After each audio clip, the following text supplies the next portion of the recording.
सर्वशक्तिपना, सर्वज्ञपना, व्यापकपना, एकपना, स्वाधीनपना, समर्थपना, परोक्षपना, माया, उपाधि, वानपना, ये 8 ईश्वर के धर्म हैं।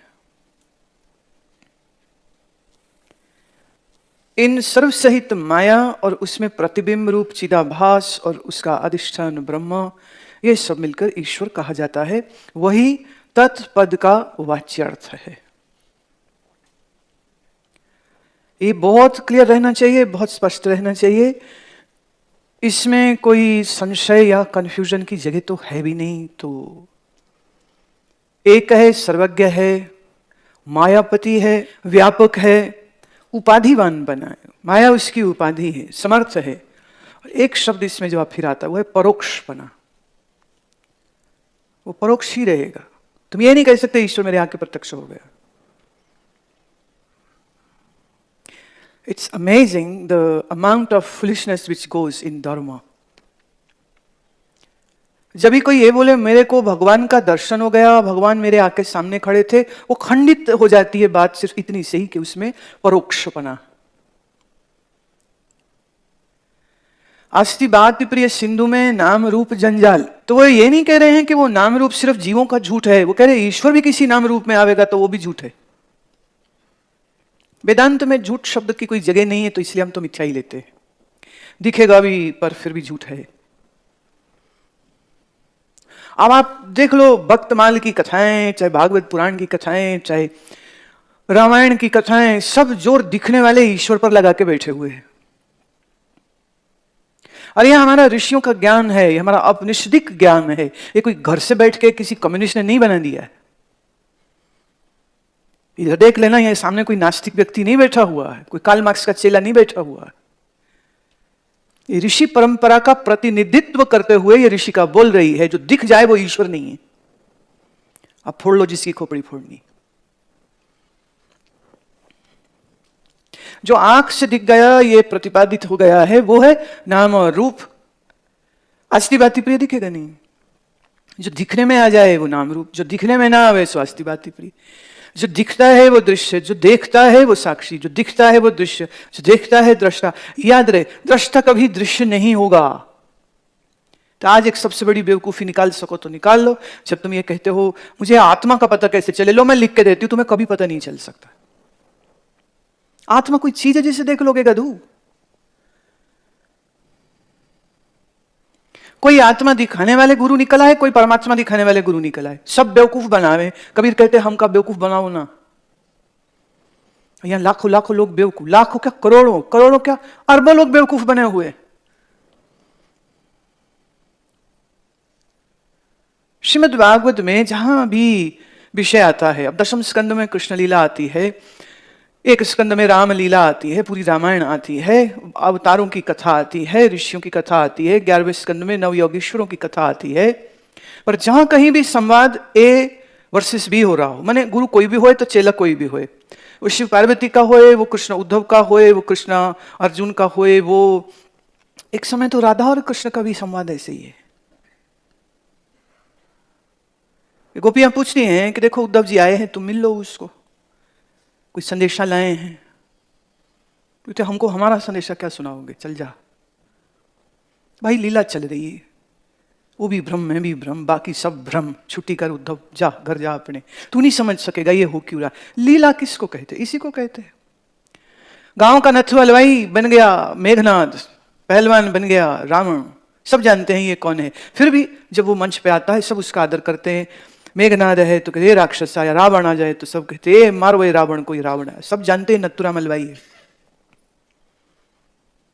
तो हमारे पुराणिक परंपरा में जिसको भी अवतार कहा गया है, ये वो है जो जानता है मैं कौन हूं, जो जानता है मैं कौन हूं। लेकिन फिर भी शरीर है, फिर भी वो अपने समय में देश काल के अनुसार कुछ कार्य को करता है, वो जानता है, अपना आप उसको भूलता नहीं। इसे हम इसलिए ईश्वर कोटि उनको कह देते हैं।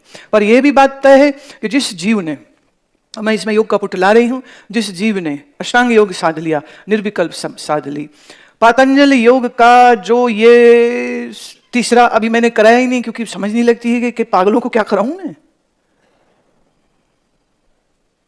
50-100 रुपए की तुम्हें बाजार में मिल जाएगी, वो ले लो, लिखने वाले बड़े लेखक बैठे हैं, आपको ये किताबें दे देंगे, लेकिन उसमें से चिड़िया का भी ज्ञान ना मिलेगा असल में, क्योंकि वो उन्होंने भी लिखा ही मारा है, लिटरल वर्ड मीनिंग कर दिए, छुट्टी कर दी है, कितने अनुभूति किया उसका,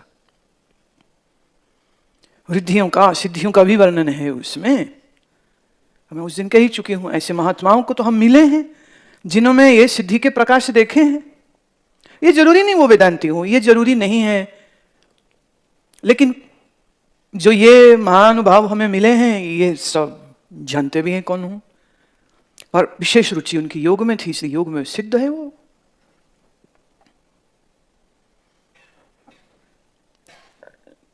जो जीव शुद्धस्थ अंतःकरण करके तपस्या साधना योग की सिद्धि करे तो उसको भी हम फिर ईश्वर कोटि ही मानते हैं। विशिष्टता आ गई, क्यों अविशिष्टता? भाई दंड पेल लो तो मांसपेशी अच्छी हो ही जाएगी। भाई इसमें एक बात मैं जरूर कहना चाहती हूं, बहुत लोग जो योग का अनादर करते हैं ये कह के कि हम वेदांती हैं, मैं उन्हें भी बहुत समझदार नहीं मानती हूं। भाई मान लिया तुम समझ गए, तुम बोल सकते हो अयम आत्मा ब्रह्म अयम आत्मा ब्रह्म, तो भूख लगेगी, रोटी खाएगा कि नहीं? तो ब्रह्म को भूख लग गई, फिर कहेगा नहीं जी शरीर को लग गई। तो जब शरीर को भूख लगने पर रोटी दे सकते हो तो शरीर को स्वस्थ रखने के लिए, अनुशासित करने के लिए तुम आसन क्यों नहीं करते हो? तब क्या कष्ट हो जाता है? तब अपना ज्ञान छांटते हो। तुम शंकराचार्य से बड़े ज्ञानी तो हो नहीं, मैं कल ही कह चुकी हूं, योग में सिद्ध थे वो। अब वो बात है कि एक ही जन्म में ये सब कार्य नहीं होते, इसलिए हर जन्म में कुछ ना कुछ साधनाएं वो करते, चाहे करोड़ जन्म हो जावे, आगे भी चाहे होते रहे, उनको क्या दिक्कत? अब भाई शरीर है तो कुछ तो करेंगे। चलो इस जन्म में योग साध लेते हैं, किसी जन्म में भक्ति साध ली, किसी जन्म में षट क्रियाओं को साध लिया, किसी जन्म में शास्त्रों को साध लिया, और किसी जन्म में सब शास्त्रों से पार वेदांत निष्ठ हो गए, छुट्टी। हर आदमी teacher, singer, dancer, cook, guard, driver, martial artist तुम कहोगे नहीं हो सकता है, पर मैं ऐसे व्यक्तियों को जानती हूं जिन्होंने ये सब चीजें सीखी। अब चक्कर है हम ही ब्रह्म है, हाँ अब इसमें क्या मेहनत है, बोल दी सुन ली और फिर चले गए अपने बेटा बेटी पोता पोती, खेलो पैसे कमाओ, वही दुनियादारी में। अब तो हम ही ब्रह्म है ना, तो देर तक सो, दिन में चुगली करो। तो अफसोस यही है, बहुत सारे वेदांतियों का यही हाल हो रहा होता है। इसलिए मैं वेदांत की जो परंपरा है, अगर उस परंपरा को आप प्रॉपरली फॉलो करते हो तो योग और भक्ति तो पहले आपके बहिरंग साधनों में ही हो जाती है। वो फर्क यह है कि वो शिव विष्णु की उपासना नहीं करता है, वो भक्ति सिर्फ गुरु की करता है पूर्ण रूपेण, और वो योग के द्वारा चित्त के समाधान की अनुभूति करता है। सच ये है, कोई कहे ना मुझे वेदांत सुनना समझना पढ़ना है, तो टेक्निकली स्पीकिंग एक फॉर्म होना चाहिए जिसमें वो लिखे और उससे पूछा जाए क्या निर्विकल्प समाधि हुई? बोले नहीं हुई। वो जा बेटा फिर कुछ कर पहले। तुम कहोगे क्यों? ज्ञान तो बुद्धि ने सुनना है, पर भाई साहब अगर मन अस्थिर है तो जरूर कोई राग द्वेष है तो अस्थिर है, जरूर कोई आसक्ति है तभी तो मन नहीं टिकता है। महत्वाकांक्षाएं हैं, ये कर दूं वो कर दूं, झंडे गाड़ दूं, नाम अखबार में आ जाए, फोर्ब्स लिस्ट में आ जाए, कुछ तो है ना। क्यों तेरा मन बिखरा? क्यों तेरा मन एकाग्रचित्त ना? आप षट संपत्ति में कह दिया समता होनी चाहिए, तो गुरु पूछे और चेला जवाब दे, क्या समता मन की है? इंद्रिय का दम है? क्या इंद्रियां तुम्हारे नियंत्रण में हैं? ये इंद्रियों ने तेरे नियंत्रण करके रखा? तो समदम श्रद्धा तीसरी, समाधान उपराम, छठी तितिक्षा जानिए, भिन्न भिन्न यह नाम। विचार सागर में स्वामी निश्चलदास जी महाराज कहते हैं, बोले ये षट संपत्ति, विवेक, वैराग्य और मुमुक्षुता, ये चार नहीं है तू वेदांत का अधिकारी नहीं है। हाँ, भारत की फिलॉसफी जब एक शिक्षक विभाग में पढ़ाई जाए तो वहां सांख्य, न्याय, पूर्व मीमांसा, उत्तर मीमांसा सब पढ़ाई जाएंगी, तो वहां वेदांत भी पढ़ाया जाएगा, लेकिन ये पढ़ाने का विषय नहीं है। मैंने उस दिन कहा था ना, पूज्य स्वामी अखंडानंद सरस्वती जी के पास BHU यूनिवर्सिटी के प्रिंसिपल चांसलर वो आके कहते हैं पुत्र मरने पर, सारी जिंदगी मैंने वेदांत पढ़ाया है, अब पुत्र मरा है तो मैं रो रहा हूं, तो ये क्या, मेरा ज्ञान कहां गया? तो ज्ञान सिर्फ बुद्धि का विलास नहीं है, ज्ञान सिर्फ बुद्धि का विलास नहीं है, ज्ञान सिर्फ PhD डिलीट करने का साधन नहीं है ना। तो कितनी खतरनाक बात है ये जो इस समय विचार चंद्रोदय कह रहा है कि जो ईश्वर है सो परोक्ष ही रहेगा। क्यों? उसको हम व्यापक कह रहे हैं। तो जब व्यापक है वो तुम्हारे नेत्रों के आगे सीमित वस्तु बनके कैसे आ जाएगा? बोल दो मुझे। देखो, आप ये पुस्तक मेरे हाथ में देख सकते हैं क्योंकि इस पुस्तक का देश है, यहां खत्म है पुस्तक, तो तुम्हारी आंख देख सकती है। अच्छा, आपको मैं कहूं कि मेरे बाएं हाथ के यहां एक तिल है, क्या वो तुम्हें दिख रहा है? तुमको वो इतनी छोटी चीज इतनी दूर से कैसे दिखेगी? अच्छा, कोई 4000 फीट लंबी कोई बिल्डिंग तुम्हारे सामने आ जाए तो तुम्हारे नेत्र देख लेंगे उसको पूरा? उसके लिए बड़ी दूरी चाहिए, दूर जाएंगे तो उसकी इमेज रह जाएगी, क्लैरिटी नहीं रह जाएगी।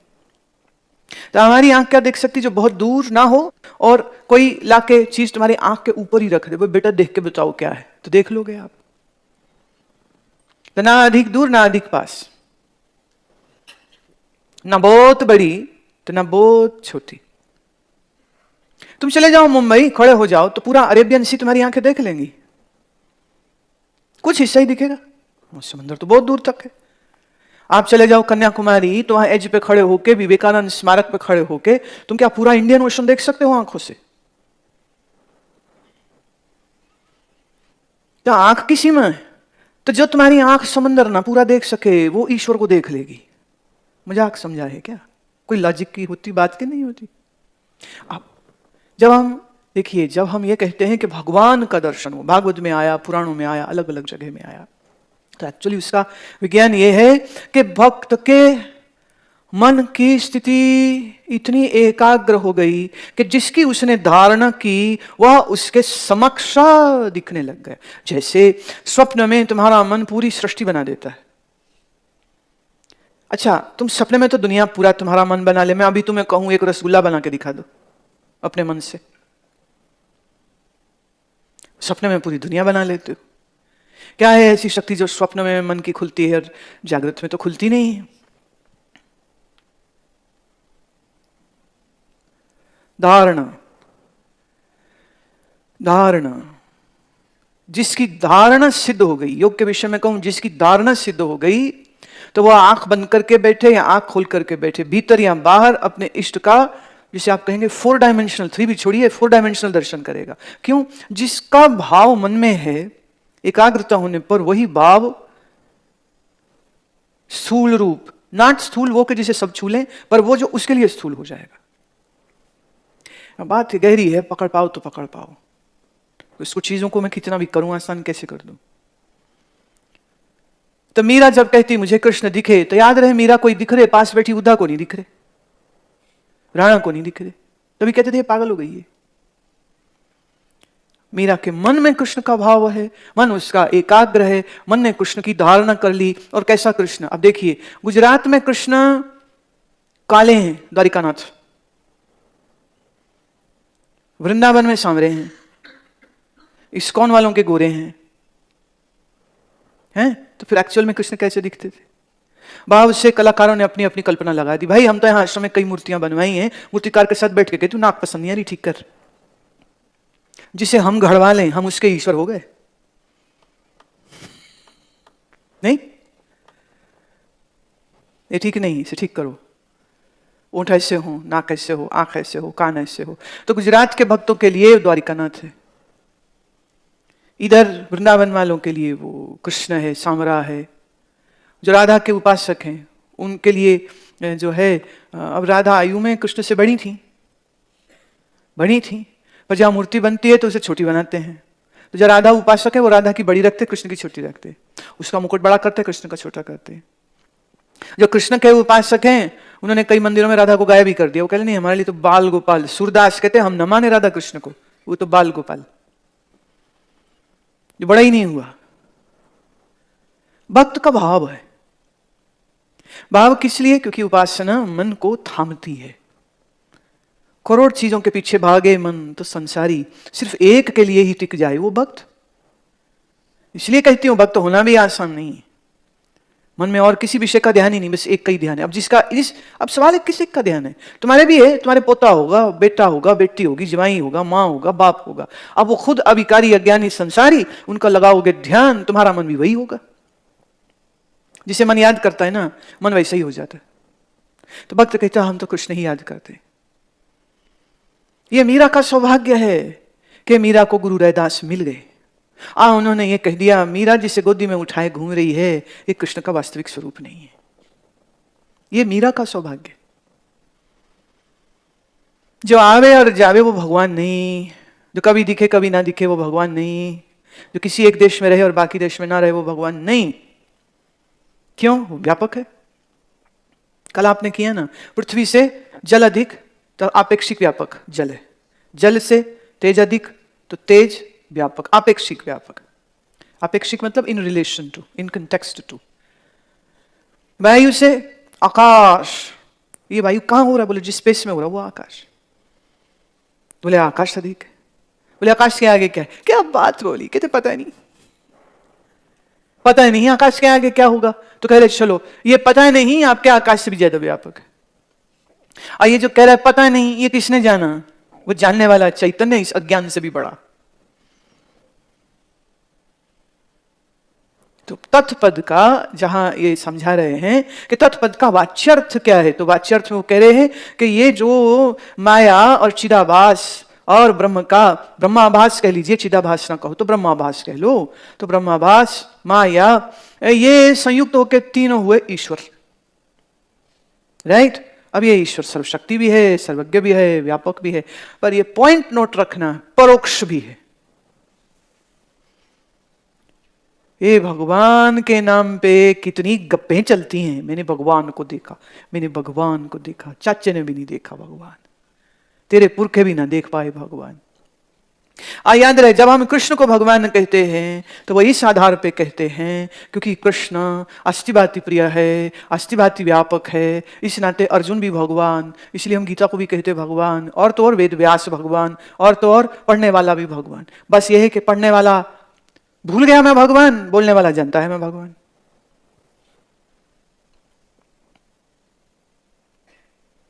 हर बूंद में जल ही तो है, वह बूंद बहुत छोटी है और सुनामी की लहर आ जाए तो कितनी बड़ी है। तो कंपैरिजन अगर करना चाहें तो हम ये कह सकते हैं कि ईश्वर वो हुआ सुनामी लहर। अब कोई कहे सुनामी को ना मैंने ग्लास में भर दिया, पॉसिबल? Not possible. जो परोक्ष रहे वह ईश्वर। पर यह है कि हमारे देश में ये हमारी संस्कृति और हमारे ये ज्ञान विज्ञान का ये चमत्कार है कि जिसके अंदर हमने ज्ञान की रोशनी देखी, शक्ति देखी, सौंदर्य देखा, श्री देखी, धी देखी, हमने कहा ये भी भगवान ही का स्वरूप है। और जिसमें कुछ भी ना होवे ना, तो अब कुत्ता है गली का, तो तुम क्या कहो ये तो कुत्ता है, ये तो ब्रह्म नहीं है ना। ज्ञानी के तो बेटा नाम रूप हटाओ, कुत्ते का पीछे तो ब्रह्म ही है।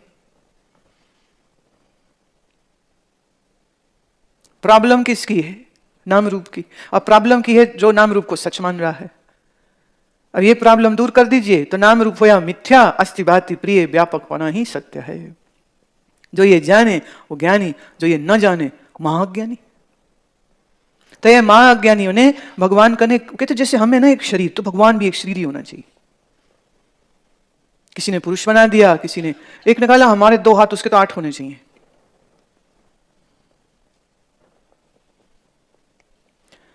मैं देवी सूत्रों के विषय में जब बोली हूं तो मैंने ये बताया है कि जो 8 बाहें हैं ये किसका चिन्ह है? वो भी इट इज जस्ट अ चिन्ह। लोगों ने उसे भी लिटरल ले लिया।